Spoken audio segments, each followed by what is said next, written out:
Amihana lem pingat tabotit benar dalam hadis riwayat Salman nan perah li Nabi dalam riwayat tambahan ziyadah li Humam dalam kitab Syu'bul Iman. Nabi nekun fastaksiru fihi arba'a kisalin. Kamu perbanyak dalam bulan Ramadan 4 perkara. Kaslatani, 2 perkara kamu cari ridha Tuhan dengan 2 perkara. 2 perkara pertama. Benar gi pulai Nabi perkara dalam bulan Ramadan. 2 perkara pertama kamu cari keridaan Tuhan dengannya, iaitu syahadah alla ilaha illallah wa tastaghfirunahu, bersaksi bahawa tidak ada Tuhan kecuali Allah, dan yang kedua engkau memohon ampun kepada Allah. Dan 2 perkara yang kedua la ghina lakum anhuma, kamu tidak terkaya daripada keduanya, artinya sangat membutuhkan, iaitu meminta surganya Allah dan memohon perlindungan daripada neraka.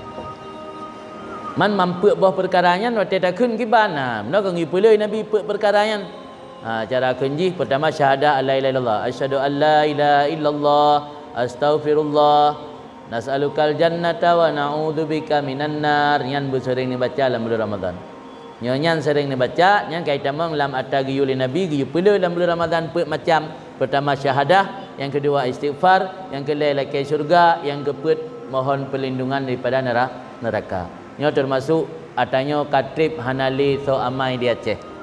Ilung matai lungja unang royaman nu Hadramut 2 tahun yang kau likut. Lung kala ni deh gebaca watai menjelang buka, gebaca dalam celah-celah rakaat tarawih, gebaca menjelang sahur watai saat lu sembahyang subuh, lu sembahyang limang. Pikiran lung punyo amalan tradisi orang Yaman. Rupanya dalam hadis. Dalam hadis ke Nabi yang yu mai dia ada puput tak kai. Ada puput li. Ini kebiasaan yang hanaga tanya menjelang berbuka posting masakan, posting menu, posting hidangan ni hanaga.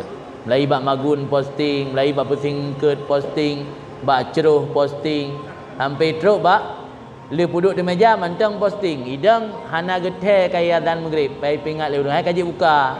Nandum lalu posting, lalu bak komen, bak balas komen. Maka orangnya kebiasaan hanagatnya kita tinggalkan. Nya ini tun karena kata lanjur paket ni belum letat. Ni posting aju ilai bagah. Poh 6 posting aju. Menai 15 minit tu kena azan maghrib, stop posting, duduk bersama keluarga, anak, isteri, adik dan keluarga mandung urusik, baca doa saya. Karena menjelang berbuka saat musajabah doa. Baca bareng-barengan. Dimudi semenjak lelung wolung dari Yaman, kalau dupu na tradisi yang lagian yang katrib kita tinggalkan. Long yu bak orangnya dia menjelang berbuka kan dalam masjid, dia nak kegiatan dalam selama Ramadan buka puasa bersama. Jadi menjelang berbuka bacanya ramai-ramai bareng-bareng baca. Ya kalau untuk watai bukan tu ulang ni pasal asyhadu an la ilaha illallah astaghfirullah nas'alukal jannata wa na'udzubika minan nar. Ulang lila maksud. Sampai lego. Sambung ukuran Allahumma innaka afun tuhibbul afwa fa'fu anna. Allahumma innaka afuwun tuhibbul afwa fa'fu anna. Allahumma innaka afuwun tuhibbul afwa fa'fu anna ya karim. Nah ulang lama ni asyhadu an la ilaha illallah astaghfirullah sampai azan maghrib. Bangkai azan maghrib JPI zabot teguk, ana baru baca bagaimana Allahumma laka sumtu wa ala rizqika aftartu wa bika amantu dhahabat dam'u wa tallatil uruku wa sabatal ajru insyaallah taala. Yang doa baca wa talih JPI sabot teguk buka le puasa baru baca doa. Baik lagi pun nawat netron baca le doa sampai habis baru buka. Yang salah kamu nak ngayu. Masa baca doa buka ia mendan tutup. Kan buka le puasa kalau buka mendan tutup. Baru baca doa le sampai habis.